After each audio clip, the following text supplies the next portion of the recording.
itu rusuh Kak. Jadi ada lempar batu. Hampir komisioner itu ketika menjawab pertanyaan dari para pendukung, hampir mereka kena batu Kak. Untung mereka pakai helm dan mereka menghindar waktu itu.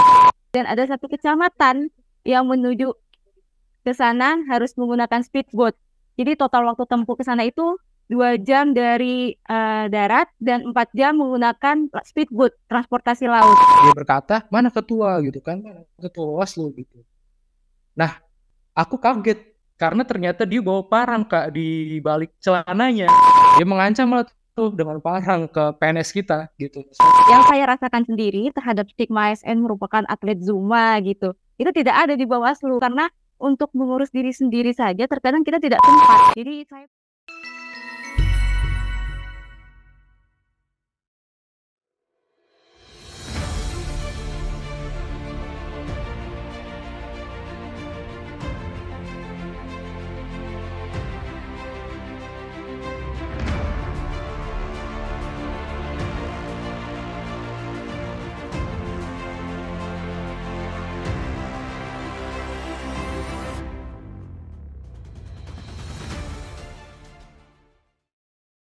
Halo sahabat Bawaslu, selamat datang kembali di podcast Bawaslu RI, tempatnya informasi dan kisah-kisah menggetarkan tentang pengawasan pemilihan umum di Indonesia.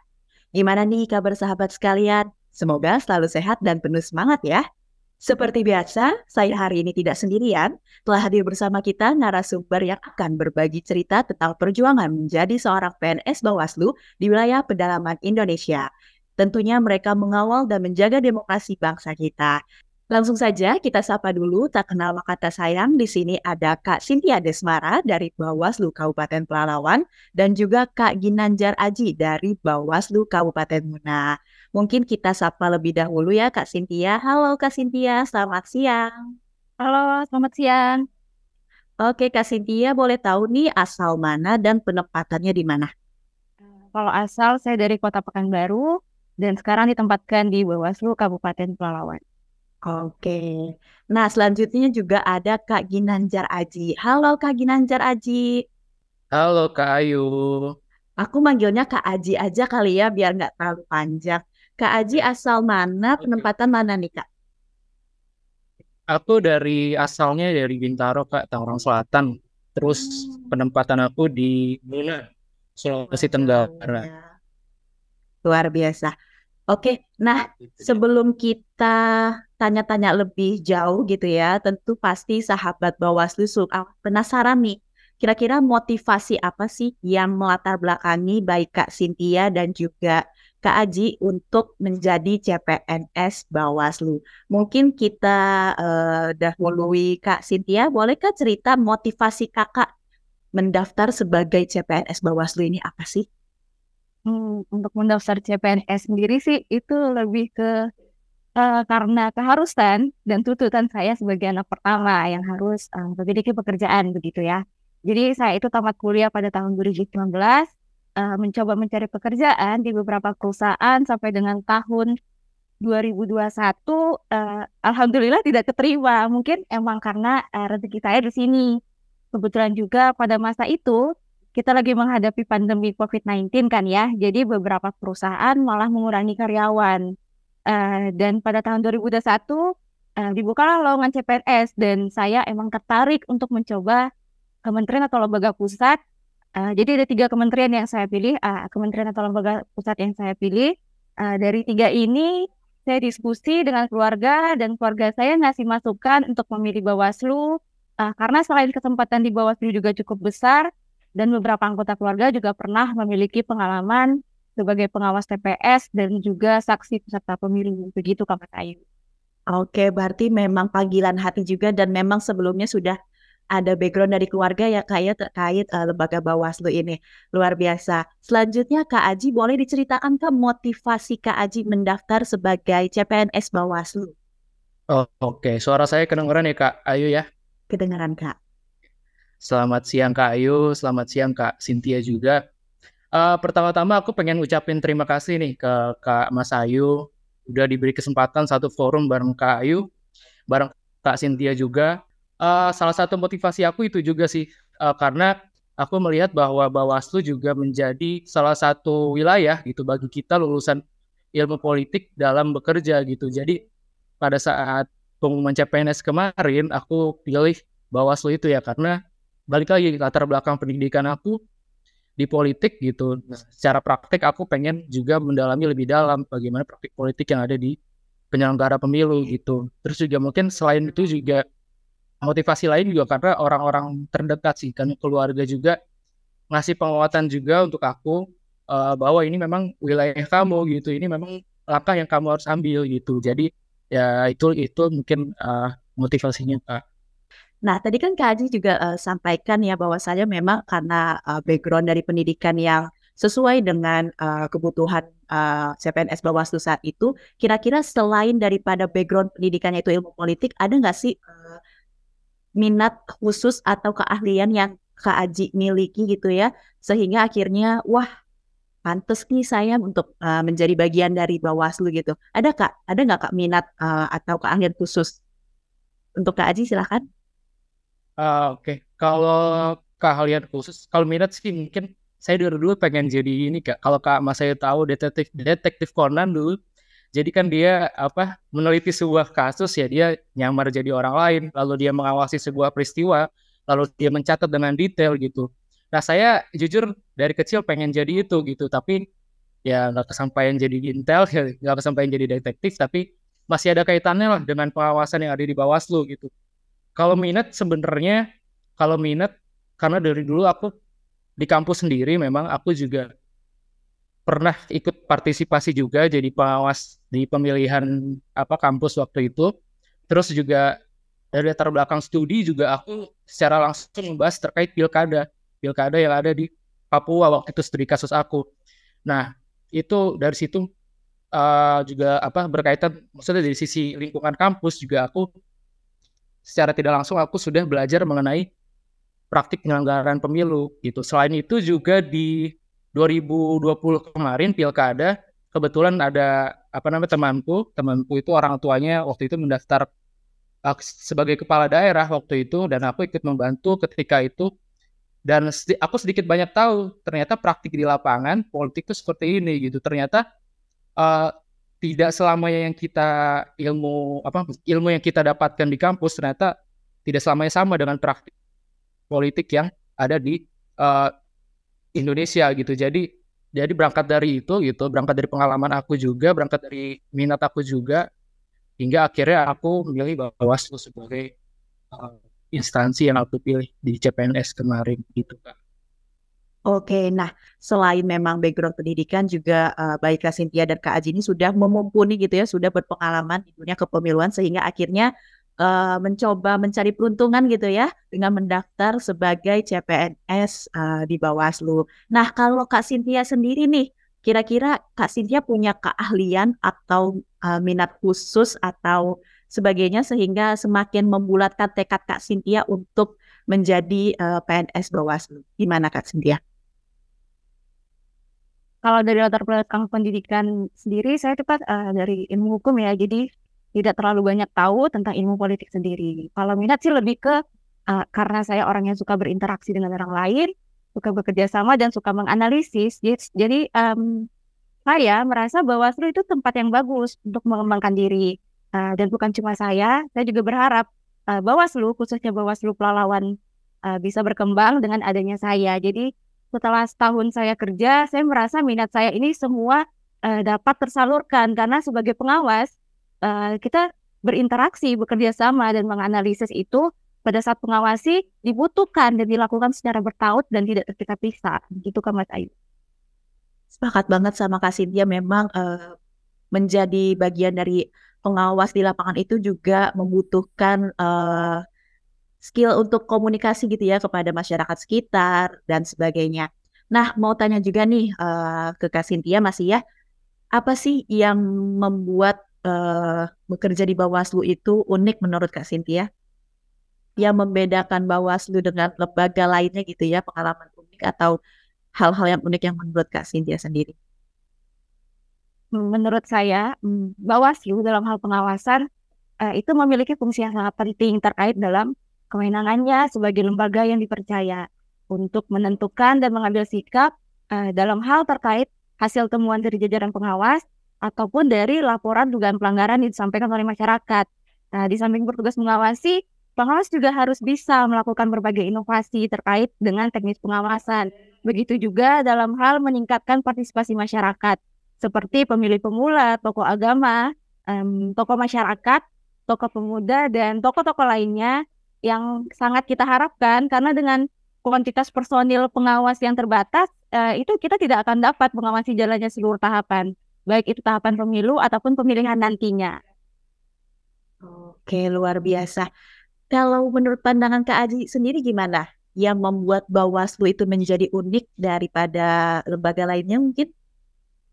Oke, sebenarnya gini Kak, kerja di penyelenggara pemilu kan sebenarnya secara umum menarik karena menurut aku kita jadi ada kesempatan berurusan langsung dengan orang yang mungkin nantinya akan jadi perwakilan di legislatif kita dan juga orang yang akan jadi mungkin perwakilan pemimpin daerah kita dan bahkan negara kita gitu. Jadi nggak bisa aku pungkiri juga bahwa pressure-nya, tekanannya, dinamikanya itu berasa juga gitu buat kita yang ada di lembaga penyelenggara pemilu gitu. Karena kita tahu juga bahwa lembaga vertikal yang punya komisioner sampai tingkatan kabupaten kota, ya penyelenggara pemilu ini, KPU ataupun Bawaslu. Jadi buat aku yang ada di daerah kayak gini, menurut aku dinamikanya sih, pressure-nya sih terasa. Setiap kita melakukan pengawasan, itu kita paling enggak, kita harus paham 3 peraturan yang ada gitu. Pertama, kita harus paham pedoman dari peraturan lembaga kita dulu, yaitu Perbawaslu. Kedua, kita harus paham juga peraturan yang ada di KPU, PKPU itu sendiri. Dan juga kita harus membaca juga Undang-Undang nomor 7 tahun 2017 gitu tentang pemilihan umum. Nah, ini juga yang menarik untuk saya karena kita harus dalam melakukan pengawasan kita harus mempelajari ketiga peraturan itu, begitu sih Kak. Oke, jadi memang sebelum kita turun lapangan gitu ya, pengawas pemilu turun lapangan tentu dibekali dengan berbagai peraturan gitu ya, sehingga dalam melakukan pengawasan ada hal-hal yang memang menjadi poin bagi pengawas pemilu melakukan pengawasan di setiap tahapan. Nah, balik lagi nih, tadi kan di awal Kak Cynthia dan juga Kak Aji, kalau tadi teman-teman Bawaslu menyaksikan mereka ini ditempatkan tidak sesuai dengan tempat tinggal gitu ya. Nah, aku mau tanya dong dari Kak Aji dulu, gimana sih rasanya saat mengetahui ditempatkan di Kabupaten Muna. Nah, Kabupaten Muna itu di mana tuh? Coba diceritain Kak Aji. Oke, mungkin aku ceritain dari demografinya dulu kali ya, demografi Kabupaten Muna. Jadi Kabupaten Muna itu terletak di Pulau Muna, di Provinsi Sulawesi Tenggara. Jadi letak kita itu terpisah dengan Pulau Sulawesi itu sendiri. Kalau Pulau Sulawesi kan dia berbentuk K.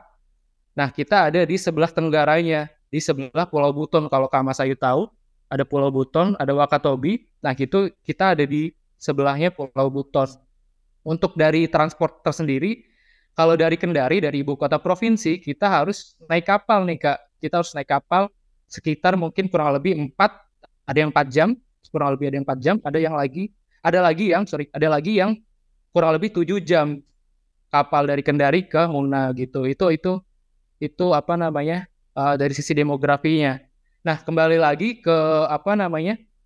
perasaan aku, jujur aku nggak ekspektasi sampai sini, ditugaskan sampai Sulawesi sih Kak, karena pada saat aku di awal melihat penempatan pada saat penempatan itu, aku lihat ada domisili aku, itu Bawaslu Kota Tangerang Selatan gitu. Jadi salah satu penempatan yang ada di Bawaslu, formasi aku sebagai pengawas pemilu gitu. Nah, aku udah sempat bayangin juga tuh sebelum pengumuman penempatan, wah ini calon kantor aku nih ya kan. Wah, nanti aku kantor di sini nih karena sepede itu gitu Kak. Dan dalam pengalaman aku juga aku sedikit banyak tahu juga terkait dengan pilkada yang ada di Tangsel gitu, situasi politik yang ada di Tangsel gitu. Tapi ternyata ketika aku buka pengumuman sekretariat Bawaslu Kabupaten Muna, wah aku kaget enggak, langsung overthinking aku tuh, langsung kayak pikiran aku banyak, aduh aku bisa nggak ya bertahan di sana gitu. Aku jujur kan aku nggak bisa pungkiri aku dari kota yang memang Jabodetabek ya Kak, untuk apa namanya pergi ke kabupaten yang ada di Tenggara Sulawesi, sama sekali aku nggak ada terpikirkan gitu. Jadi aku kaget, aku waktu itu overthinking, down juga. Tapi apa di sisi lain juga untungnya pada saat itu keluarga, orang-orang terdekat juga menguatkan aku gitu. Jadi ya pada akhirnya aku ambil juga gitu. Padahal aku waktu itu sudah sempat ingin mundur juga gitu, tapi beruntung punya keluarga yang menguatkan, orang terdekat juga menguatkan, akhirnya sampailah aku perjalanan ke Kabupaten Muna ini gitu Kak. Ya luar biasa memang di luar prediksi gitu ya, tidak membayangkan yang tadinya di Pulau Jawa gitu ya, yang segala fasilitas ada tiba-tiba harus ditempatkan di Kabupaten Muna, di sebuah pulau di Sulawesi Tenggara. Luar biasa sekali Kak Aji. Nah kalau Kak Cynthia sendiri nih, gimana Kak rasanya ditempatkan di Kabupaten Pelalawan? Jadi saat ini saya kan ditempatkan di Kabupaten Pelalawan, yang mana jarak dari tempat asal yaitu Kota Pekanbaru, ibu kota Provinsi Riau, itu ke Kabupaten Pelalawan cuma memakan waktu tempuh sekitar 1 jam 20 menitan Kak Mas Ayu. Jadi saya dan keluarga itu merasa sangat bersyukur dan senang bisa ditempatkan di sini. Selain jarak tempuh yang tidak begitu jauh dari tempat asal saya, juga karena saya tidak perlu adaptasi yang cukup sulit dengan bahasa dan kebudayaan di sini. Jadi untuk dapat kenyamanan bekerja di Bawaslu Kabupaten Pelalawan itu tidak perlu memakan waktu yang lama. Oke, nah masih dengan Kak Cynthia, meskipun jaraknya tidak terlalu jauh gitu ya Kak ya dari Pekanbaru, tapi tentunya Kak Cynthia juga mempersiapkan dong baik fisik ataupun mental. Nah boleh Kak diceritakan bagaimana persiapan Kakak saat mengetahui akan ditempatkan di Bawaslu Kabupaten Pelalawan? Secara mental ya walaupun dekat, tetap ada perbedaan ya antara tempat asal dengan di mana saya ditempatkan saat ini. Saya selalu menyemangati diri sendiri karena bagaimanapun seperti cerita saya di awal tadi, untuk mencari pekerjaan itu pun sebenarnya sulit dan pekerjaan sekarang itu merupakan pekerjaan yang saya inginkan. Selain itu saya juga merasa pasti banyak orang yang mau ada di posisi saya saat ini. Jadi saya harus bersyukur dan siap terhadap kondisi apapun yang akan terjadi. Kalau secara fisik lebih ke menjaga kesehatan ya Kak Mas Ayu. Karena kecamatan dan ke desa itu cukup memakan waktu yang lama dan ada satu kecamatan yang menuju ke sana harus menggunakan speedboat. Jadi total waktu tempuh ke sana itu 2 jam dari darat dan 4 jam menggunakan speedboat, transportasi laut. Jadi agar tidak mudah capek di perjalanan, maka saya harus bisa menjaga kesehatan dengan cara yang saya sebutkan tadi. Ya, apalagi yang namanya pengawas pemilu di musim pemilu ini gitu ya, menghadapi tahapan yang padat gitu, tentu dituntut harus menjaga stamina gitu ya Kak ya. Nah, sekarang ke Kak Aji nih, gimana sih Kak persiapan Kakak baik fisik maupun mental ketika harus bukan hijrah, harus pergi gitu ya, meninggalkan Tangerang Selatan untuk menetap di Kabupaten Muna. Bisa diceritakan Kak Aji? Oke, kalau persiapan secara fisik dan mental sebelum berangkat, mungkin pas kita bareng-bareng di Bogor itu kali ya Kak, di Gunung Salak itu ya. Kita ada pemantapan nilai-nilai kebangsaan CPNS waktu itu sangat menguji mental juga, menguji fisik juga. Tapi kalau menurut aku malah justru mental dan fisik aku itu disiapkan, dibentuk, dibangun ya ketika aku ada di sini gitu. Jadi apa namanya, ketika aku jauh dari keluarga, kemudian aku juga pekerjaan aku yang menuntut apa dinamikanya begitu besar gitu juga. Terus juga bagaimana apa namanya Kabupaten Muna ini secara umum kalau dari skor IKP kemarin termasuk di rawan tinggi. Nah, itu yang menurut aku ya mental aku dan fisik aku disiapkan di sini gitu loh. Jadi untuk mungkin nantinya karir yang lebih baik mungkin nantinya ya mental aku dan fisik aku disiapkan di sini seperti itu. Dan mungkin ya kalau kalau apa kebiasaan atau kegiatan yang dilakukan sebelum aku merantau gini, ya paling menghabiskan banyak waktu dengan keluarga gitu, menghabiskan banyak waktu dengan orang terdekat sebelum aku berangkat gitu. Itu sih usually apa maksudnya fisik aku dan mental aku sebenarnya aku dibangun di sini seperti itu Kak. Oke Kak Aji, yang paling mencolok nih yang Kak Aji rasakan bedanya hidup di Tangerang Selatan dengan di Kabupaten Buna tuh gimana Kak Aji? Pertama mungkin dari sisi cuaca dulu kali ya Kak ya. Dari sisi cuaca di sini kalau orang sini bilang itu mataharinya ada 3 di sini Kak. Jadi panas betul di sini dan sampai terang sekali di kulit itu. Bahkan ketika ada cerita ketika kami pengawasan di Pulau Toya di salah satu kecamatan di seberang sana, itu teman saya pada saat verifikasi faktual partai politik ketika itu, kulitnya sampai terbakar dia Kak, sampai bersisik lah kita mungkin istilahkan sampai hitam-hitam bersisik gitu. Itu saking panasnya di sini dari segi cuaca. Dari segi cuaca itu sangat jauh berbeda mungkin dengan di Jabodetabek. Terus kemudian dari segi fasilitas juga mungkin Kak. Di sini kalau di Tangerang sendiri kan memang apa-apa ada ya Kak. Maksudnya kalau kita mau belanja kita ada kita ada supermarket lah istilahnya. Kalau di sini ya nggak ada itu Kak supermarket. Ada toko-toko kelontong, koperasi. Ada sih memang toko yang agak besar tapi memang berbeda isinya dengan ya ada seperti kita biasa temui di Jabodetabek. Itu mungkin dari fasilitas itu yang membedakan juga. Terus juga dari segi bahasa juga menjadi tantangan juga buat kami bertiga, kan di sini ada 3 CPNS, menjadi tantangan juga buat kami karena kami di awal agak kesulitan memahami apa sih yang orang sini bicarakan gitu.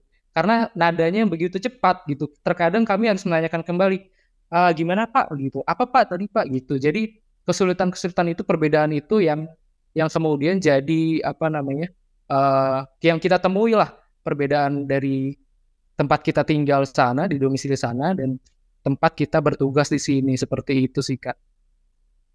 Oke, luar biasa sekali tentunya baik Kak Cynthia maupun Kak Aji dan PNS Bawaslu lainnya yang ditempatkan di pedalaman Indonesia tentu harus beradaptasi gitu ya, tidak mudah namun tetap harus menjalani tugasnya gitu dan tentunya semoga selalu diberikan kesehatan gitu ya dalam menjalani kerja-kerja pengawasan dimanapun ditempatkan seperti itu. Nah selanjutnya penasaran nih Kak Cynthia dulu kali ya, ada nggak sih Kak cerita lucu gitu sepanjang Kak Cynthia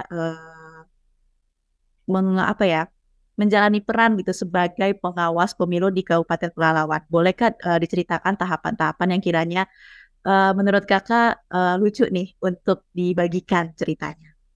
Kalau pengalaman sih lebih ke pengalaman menarik ya Kak Mas Ayu. Jadi pengalaman paling menarik menurut saya itu pada saat verifikasi faktual keanggotaan partai politik. Jadi pada saat subtahapan itu Bawaslu Kabupaten Kota itu langsung turun mengawasi KPU karena pada masa verifikasi faktual itu kita belum memiliki atau belum membentuk Panwaslu Kecamatan dan PKD. Jadi kita langsung turun untuk mengawasi ke lapangan. Disitulah saya dapat pengalaman-pengalaman menarik karena itu kali pertamanya saya turun ke desa-desa yang ada di Kabupaten Pelalawan dan menemui masyarakat langsung untuk mengawasi. Ternyata sebagai penyelenggara pemilu itu saya baru tahu kalau kita itu kerjanya harus tiap 24 jam. Jadi bukan 24 jam, kalau ada 25 jam mungkin bisa 25 jam ya kita kerjanya. Di hari pertama kita verifikasi faktual itu mulainya jam 8 pagi, selesai jam 9 malam. Itu posisinya jam 9 malam masih di desa orang, belum balik ke kantor. Jadi sekitar jam 11-an balik ke kantor, itu nyampe kantor tidak langsung pulang. Jadi kita terlebih dahulu menyiapkan laporan hasil pengawasan kita pada hari itu. Dan itu diulang sampai tanggal, kalau nggak salah sih selesainya 4 November 2022.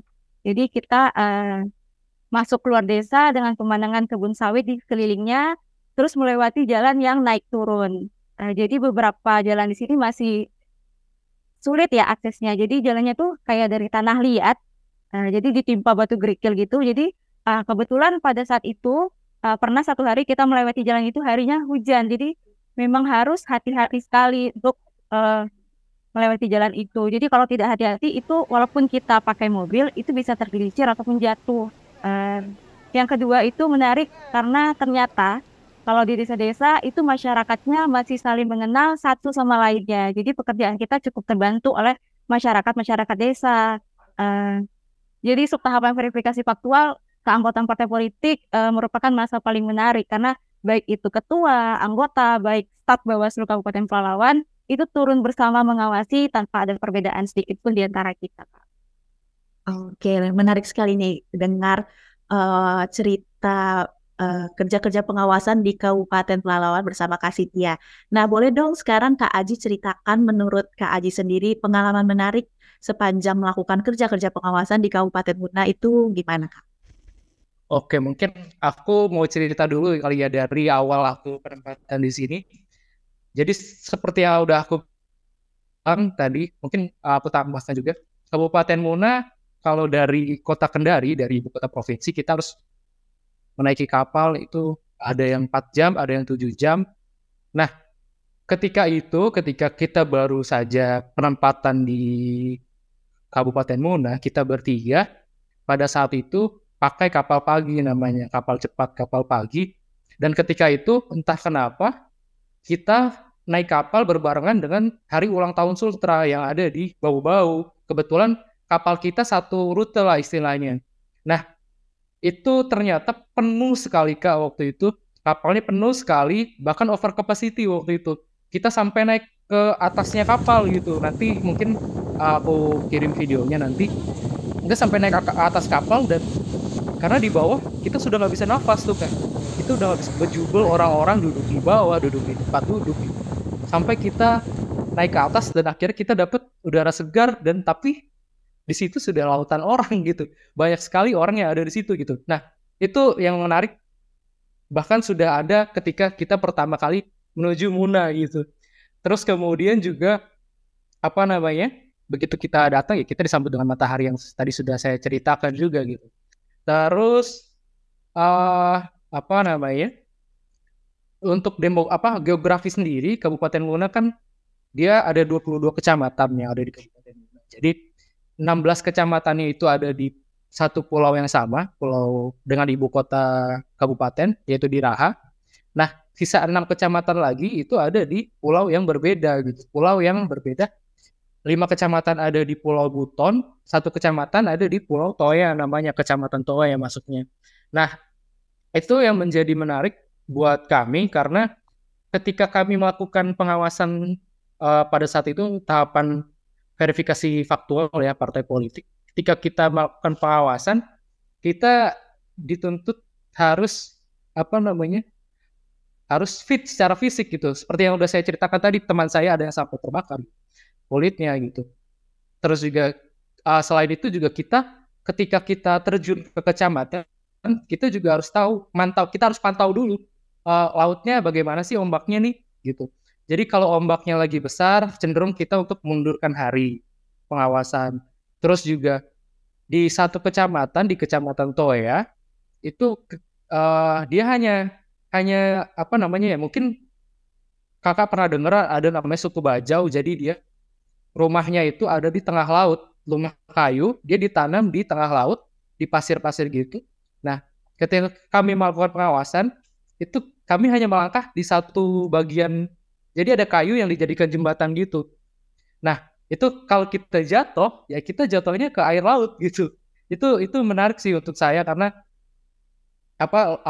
ternyata keragaman sebuah tempat gitu, sebuah suku, saya jadi belajar juga gitu bagaimana adanya keragaman itu. Terus juga menariknya juga, ada sisi menariknya juga ketika kami ditugaskan di kabupaten yang ada di kepulauan, yaitu ketika kami biasanya melakukan supervisi ke kecamatan, kami biasanya disajikan makanan laut ya kan. Wah, itu mungkin kalau di Jakarta mungkin harganya jutaan kali ya Kak ya. Itu ada kepiting yang besarnya mungkin selengan aku gitu. Ada ikan yang aku belum pernah temui, ikan yang bentuk tulangnya tuh warna biru gitu. Ini ikan apa gitu. Mungkin kalau di Jakarta mungkin harganya mahal sekali dan itu kita ketika supervisi ke kecamatan kita disajikan itu gitu. Wah, itu menarik Tapi apa namanya, di satu sisi menarik, tapi di sisi lain ketika kita pulang, wah kolesterol kita naik waktu itu. Jadi langsung pusing. Jadi gimana ya? Itu sih menariknya sih Kak, buat aku gitu.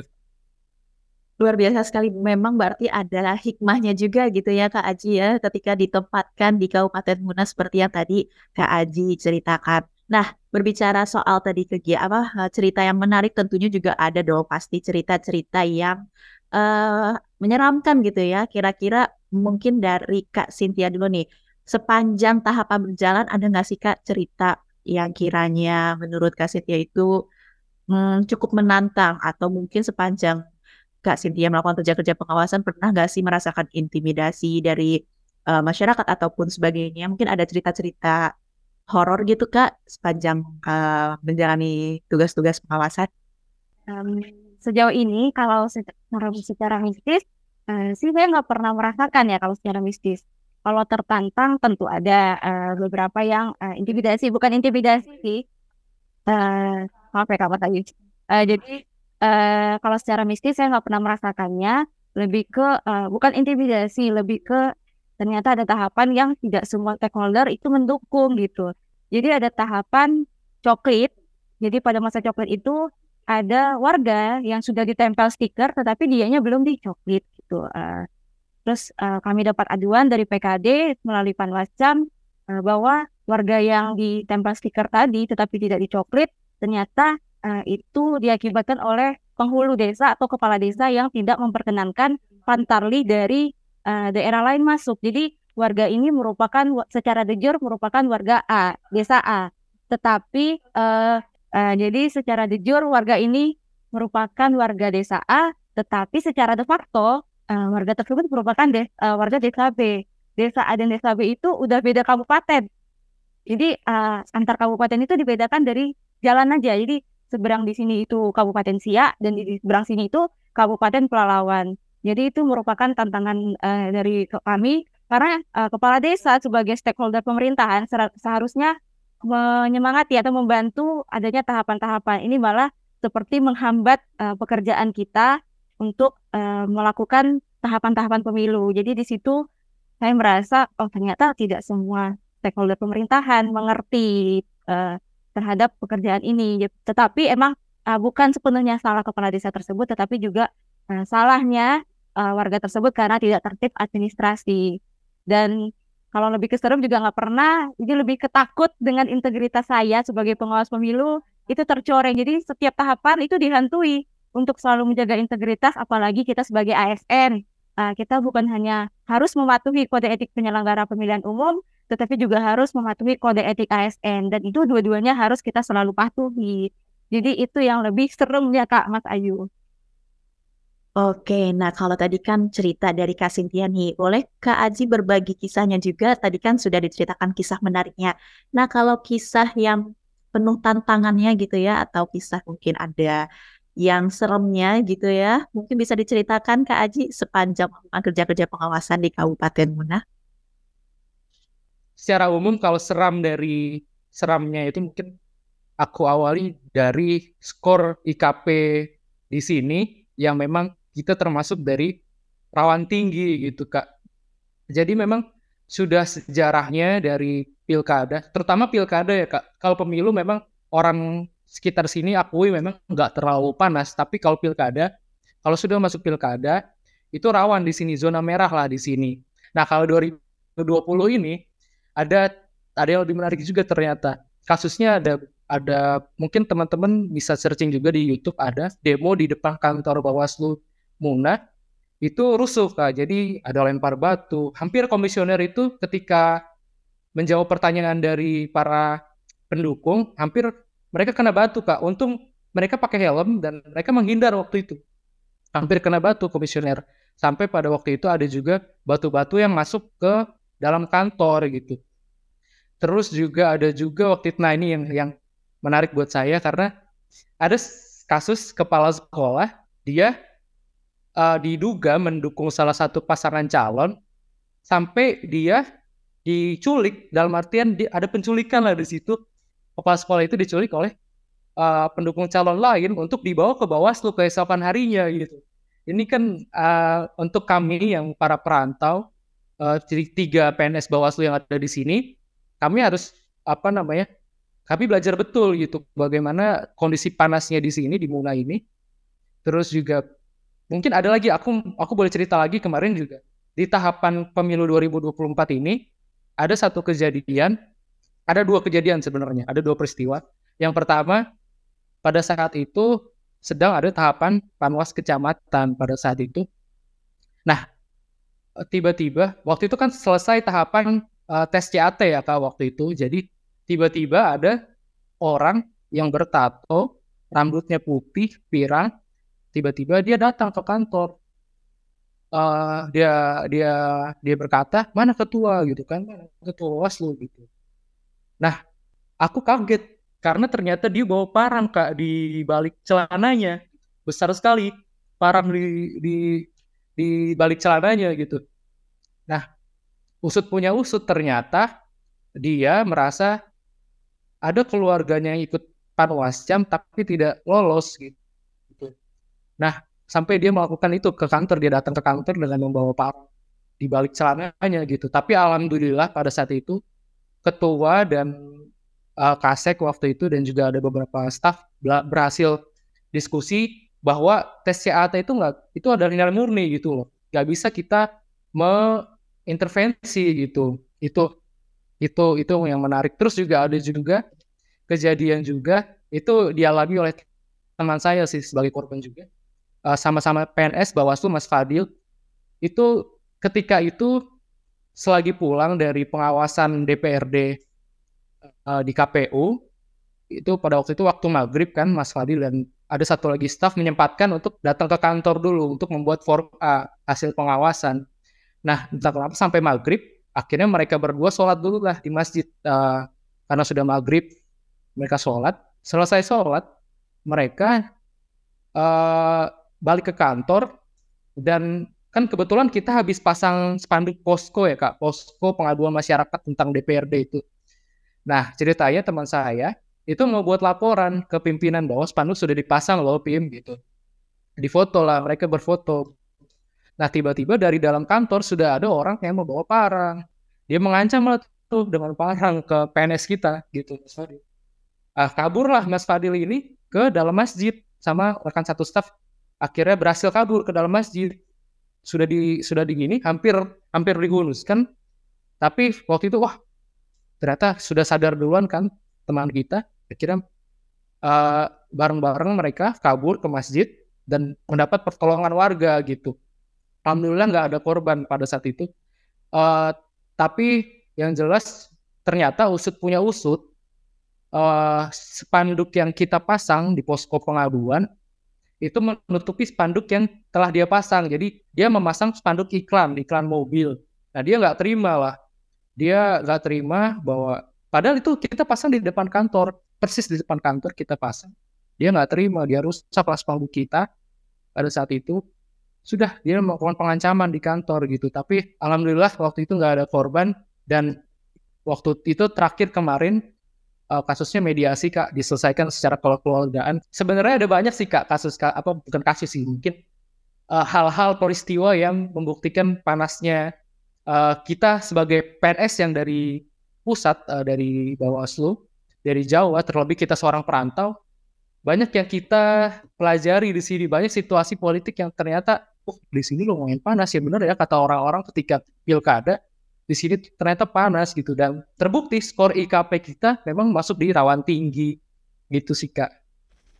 Oke, kalau mendengar dari ceritanya Kak Aji ini memang menjadi PNS tentu tidak mudah ya, kita harus beradaptasi dengan lingkungan dan apalagi menjadi pengawas pemilu ini tantangannya bukan hanya soal tahapan pemilu saja, namun juga soal masalah geografis, masalah dengan warga setempat seperti itu ya. Luar biasa sekali cerita daripada Kak Aji yang telah disampaikan dan juga Kak Cynthia. Ya tentunya sebagai pengawas pemilu kita harus totalitas, menjaga integritas pemilu kita, mengawal demokrasi kita, memastikan hak pilih. Nah, berbicara hak pilih, ini kan kita lagi masuk tahapan DPSHP gitu ya, DPSHP dan menuju tahapan DPT. Nah, boleh dong diceritakan dari Kak Cynthia dulu nih, sepanjang tahapan DPT ini apa saja sih yang sudah Bawaslu Kabupaten Pelalawan lakukan, apa saja tantangan dan rintangannya? Silakan Kak Cynthia. Baik, kalau tahapan DPT atau pemutaran daftar pemilih, menurut saya ini pengalaman dan tahapan yang paling berkesan karena saya sebagai staf operator pemutaran daftar pemilih di Bawaslu Kabupaten Pelalawan. Jadi disinilah saya merasakan ternyata untuk menyusun daftar pemilih itu ternyata sulit karena penduduk itu senantiasa selalu bergerak, jadi tidak bisa selalu kita jadi selalu ada aja masalahnya terkait daftar pemilih. Jadi apa aja sih yang udah kita lakukan untuk menjaga hak pilih warga sesuai dengan instruksi Bawaslu RI, kita mengadakan patroli kawal hak pilih setiap 2 minggu. Jadi sekali 2 minggu itu kita turun ke yang kira-kira daerahnya ini rawan ataupun merupakan daerah-daerah perbatasan. Jadi pernah sekali kesempatan itu kita melakukan patroli kawal hak pilih langsung ke mes ya namanya di sini, kayak mes karyawan, karena di sini tuh masih banyak perusahaan-perusahaan pabrik yang memiliki mes. Jadi kita turun ke mes itu karena menurut kita ini cukup sulit untuk dijangkau. Jadi kayaknya KPU belum nyampe ke sana. Jadi kita nyampe di mes karyawan itu lagi-lagi itu secara de facto dia itu di Kabupaten Kampar. Jadi tapi secara administrasi banyak warga Pelalawan di situ. Jadi Kabupaten Pelalawan ini sendiri banyak berbatasan dengan beberapa kabupaten. Jadi kita turun ke sana, sampai hari itu kita turun, warga ternyata belum dicoklit. Jadi banyak warga yang belum dicoklit, kita patroli dan meminta warga untuk dapat menunjukkan KTP dan KK-nya agar bisa kita laporkan ke KPU dan terdaftar sebagai pemilih. Selain patroli kawal hak pilih, kita juga membuka posko kawal hak pilih di setiap rumah PKD maupun sekretariat Panwasjam dan sekretariat Bawaslu Kabupaten Pelalawan.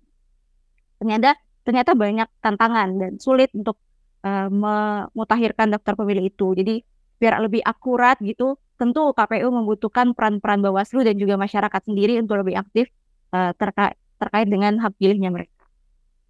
Oke, Kasin, biasa juga kan DPT ini kan juga disebut daftar permasalahan tetap gitu ya. Nah, pernah nggak sih sepanjang Kak Cynthia ini melakukan pengawasan coklat gitu ya, ada nggak masyarakat kita yang terdaftar namun ternyata secara status sudah meninggal atau ada hal lainnya sepanjang hasil pengawasan Kak Cynthia? Gimana Kak? Itu selalu ada ya. Jadi dari DPS sampai sekarang DPSHP akhir.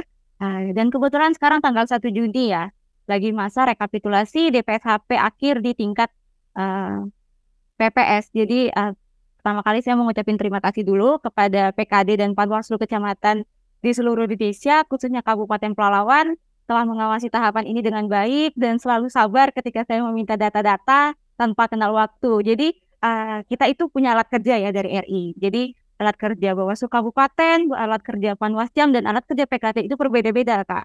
Jadi kadang masih ada miskomunikasi antara kita nih, bagaimana sih cara pengisian alat kerja ini yang benarnya, karena untuk alat kerja sendiri itu kita harus, buktinya emang harus autentik, datanya benar-benar harus kita miliki. Jadi sebagaimana kita ketahui pada tahapan sekarang, DPT ini atau daftar pemutakhiran daftar pemilih ini, datanya itu kita dapatkan dari KPU itu sudah tidak ada nomor KK dan nomor NIK-nya. Jadi itu tantangan terbesar kita. Jadi kan TMS itu ada berbagai kategori ya. Ada pemilih ganda, pemilih anomali, pemilih meninggal, anggota Polri atau TNI, dan pemilih pindah domisili atau salah penempatan DPS. Itu kita data setiap ini dari DPS sampai DPS sekarang itu kita data terus, dan kita selalu minta klarifikasi dari KPU ataupun jajaran bawahnya. Bagaimana dengan masyarakat yang sudah TMS tapi masih dimasukkan ke data DPS atau DPSHP kemarin. Jadi kita selalu minta klarifikasi dan validasi dari KPU. Begitu juga dengan tingkat bawah kita minta mereka untuk koordinasi dengan PPS ataupun PPK. Jadi selama koordinasi itu memang ditemukan banyak masalah. Karena seperti yang Kak Mas Ayu bilang tadi, DPT itu daftar Masalahan tetap. tetap. Emang selalu itu karena ya seperti yang saya bilang tadi itu penduduk selalu bergerak. Jadi ada yang di sini kebetulan ada satu kecamatan yang kebetulan ini bareng sama tempatnya dengan kabupaten ini itu satu PKD itu mengawasi kemarin 93 TPS, sekarang udah jadi 113 TPS. Bayangkan satu PKD itu harus melihat daftar-daftar pemilih di 103 TPS itu. Jadi kami juga membantu untuk turun monitoring.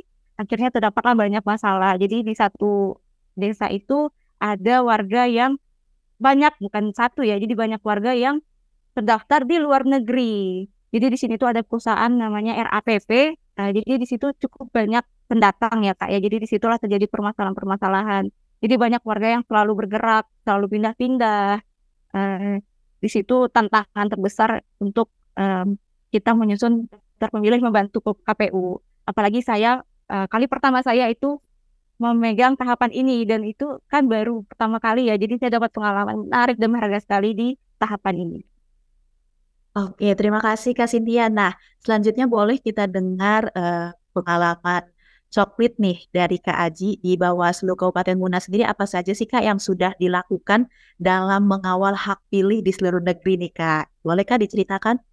Terkait dengan daftar pemilih ya Kak, ini kan masalah yang memang diakui juga terus berlanjut juga, terus ada di setiap tahapan pemilu. Nah, biasanya yang kami temui di sini permasalahannya adalah warga yang tidak melaporkan bahwa mereka sudah berpindah domisili. Misalnya mereka berpindah yang sering sih misalnya di sini mereka berpindah dari satu kelurahan tertentu ke kelurahan lain. Nah, mereka nggak melapor dulu. Jadi kecenderungan adanya daftar pemilih ganda gitu. Jadi di kelurahan A dia tercatat, di kelurahan B juga dia tercatat gitu. Yang sering ditemui di sini seperti itu. Terus juga yang sering ditemui di sini juga banyaknya orang meninggal yang memang tidak dilaporkan kepada pihak terkait, misal RT, RW kelurahan gitu. Sehingga banyak juga kami temukan juga orang meninggal yang masih tercatat di dalam DPS kemarin gitu. Makanya pada saat pleno kemarin memang agak panjang pleno kemarin karena adanya aplikasi juga di KPU juga, aplikasi Sidali juga di beberapa desanya belum ada sinyal gitu. Jadi di beberapa desa di sebuah kecamatan di Kabupaten Muna ada 3 kecamatan lah yang saya hitung, mungkin nanti bisa lebih, mungkin bisa dikoreksi juga sampai nanti mungkin yang nonton nanti ada yang dari sini juga. Tapi ada keterbatasan sinyal juga di beberapa kecamatan, itu juga yang menjadi hambatan juga, dan juga pengguna teknologi juga masih belum sepenuhnya dikuasai di tingkatan bawah, seperti itu Kak. Oke, luar biasa sekali kalau kita mendengar cerita-cerita baik dari Kak Cynthia dan juga Kak Aji terkait proses pengawasan dalam tahapan coklit ini. Tentunya tidak mudah, banyak tantangan dan rintangan yang dilalui. Namun sebagai pengawas pemilu tentu sudah menjadi kewajiban menjaga hak pilih di seluruh negeri gitu ya. Sungguh inspiratif gitu ya tentunya bagi teman-teman semua. Nah, Kak Cynthia dan juga Kak Aji tadi sudah disampaikan mulai dari cerita pengalaman yang menarik, unik, hingga pengalaman yang cukup menantang gitu ya beserta rintangannya. Nah, gimana sih Kak rasanya menjadi seorang pengawas pemilu? Apakah Kak Cynthia dan juga Kak Aji merasa seperti pahlawan nih dalam menjaga integritas pemilu? Gimana tuh? Suka bekerja di Bawaslu itu ya saya dapat turun langsung ikut serta mengawasi tahapan-tahapan yang selama ini saya hanya bisa melihat di televisi. Jadi turun langsung itu ternyata menarik ya dan cukup berkesan untuk saya. Dan untuk penggunaan gelar pahlawan, menurut saya bukan berasal dari perkiraan saya sendiri, Kak. Tetapi dirasakan langsung oleh orang lain yang terkena dampak dari pekerjaan yang saya lakukan. Entah itu PKD, Panwaslu Kecamatan, masyarakat, atau Bawaslu. Yang jelas saya tidak dapat menyebut diri saya pahlawan. Karena sepanjang pengetahuan saya, pahlawan itu merupakan orang yang berani dan berkorban dalam membela kebenaran. Jadi saya tidak dapat mengatakan bahwa saya sudah menjadi pahlawan atau belum. Yang pasti sebagai pengawas sebaiknya kita dapat selalu bekerja sesuai dengan prinsip-prinsip pahlawan tadi, mengawasi tahapan yang sedang berjalan sesuai dengan ketentuan perundang-undangan dan selalu menjaga integritas kita sebagai pengawas pemilu. Luar biasa sekali. Nah, kalau dari Kak Adi sendiri ada rasa bangga tersendiri nggak sih Kak menjadi pengawas pemilu? Apakah sama dengan Kak Cynthia? Gimana rasanya ketika ada seseorang yang mengatakan kalau Kak Aziz ini sebagai pahlawan dalam menjaga integritas pemilu? Gimana tuh Kak? Minta maaf nih, jaringannya agak lambat. Oke, untuk menjawab pertanyaan itu terkait pahlawan juga, wah aku itu gelar yang agak berat sih Kak ya, karena aku hanya butiran kecil pasir di antara puluhan ribu butir orang lain yang melakukan pengawasan, yang masih banyak yang berkorban, banyak juga yang melakukan perjuangan lebih dari aku gitu. Jadi intinya adalah aku merasa bangga sih Kak bisa menjadi bagian dari Bawaslu, bisa menjadi bagian yang menyukseskan pemilu. Itu sih Kak. Nah, terakhir nih, boleh dong kasih pesan bagi ASN atau teman PNS kita yang juga ditempatkan di pedalaman nih. Mungkin dari Kak Aji dulu boleh? Oke, baik. Terima kasih Kak Mas Ayu. Ada banyak sebagai seorang PNS Bawaslu angkatan pertama, maksudnya pertama kali angkatan yang ditempatkan di kabupaten kota, tentunya kami juga melalui banyak pengorbanan juga, banyak juga yang diusahakan oleh kita gitu, banyak yang dikorbankan juga oleh kita, banyak perjuangan yang kita harus lewati juga, jauh dari keluarga, kemudian dinamika pekerjaan yang terkadang membuat mental kita juga agak sedikit terpacu lah, terbangun juga lah. Nah, dari situ saya punya pandangan bahwa apapun masalah yang kita lalui di kabupaten, di Bawaslu kabupaten, itu aku yakin bahwa nantinya masalah-masalah itu akan sangat bermanfaat bagi kelembagaan secara umum gitu. Bagaimana kita yang ditempatkan di kabupaten nantinya akan mengetahui secara langsung apa sih masalah-masalah yang ada di tingkatan bawah, di Bawaslu, di tingkatan bawah gitu. Dan nantinya aku yakin juga itu bakal sangat berguna bagi penguatan lembaga kita gitu. Nah, dari situ aku bukan pesan sih ya, tapi aku mungkin saling menguatkan aja kali ya di antara kami para PNS yang ada di kabupaten, bahwa kita ditempatkan di kabupaten pasti ada alasan tertentu gitu, dan itu mungkin juga berkaitan dengan penguatan diri kita secara pribadi dan juga penguatan secara kelembagaan Bawaslu sendiri gitu. Jadi tetap jaga integritas, tetap semangat gitu. Apapun yang dilalui sekarang pasti akan bermanfaat bagi diri kita di masa yang akan datang gitu sih Kak. Luar biasa sekali Kak Haji. Kalau dari Kak Cynthia sendiri nih mungkin apa nih pesan untuk teman-teman PNS Bawaslu yang ditempatkan di pedalaman Indonesia? Boleh Kak? Pesan ini lebih untuk ke seluruh ASN Bawaslu ya, mau ditempatkan dimanapun di seluruh Indonesia. Biasanya kan sebelum ditempatkan ke tempat masing-masing, kita mendapatkan pembekalan pemantapan nilai-nilai kebangsaan seperti kita di Bogor kemarin ya untuk angkatan 5 Kak Mas Ayu dan Kak Eci. Jadi berharap kita dapat memaknai pekerjaan ini sebagai sebuah ikhtiar untuk memperjuangkan integritas negara yang sudah tergambar di pemantapan nilai-nilai kebangsaan tersebut, yang akhirnya dapat memfungsikan ASN dengan sebagai mestinya.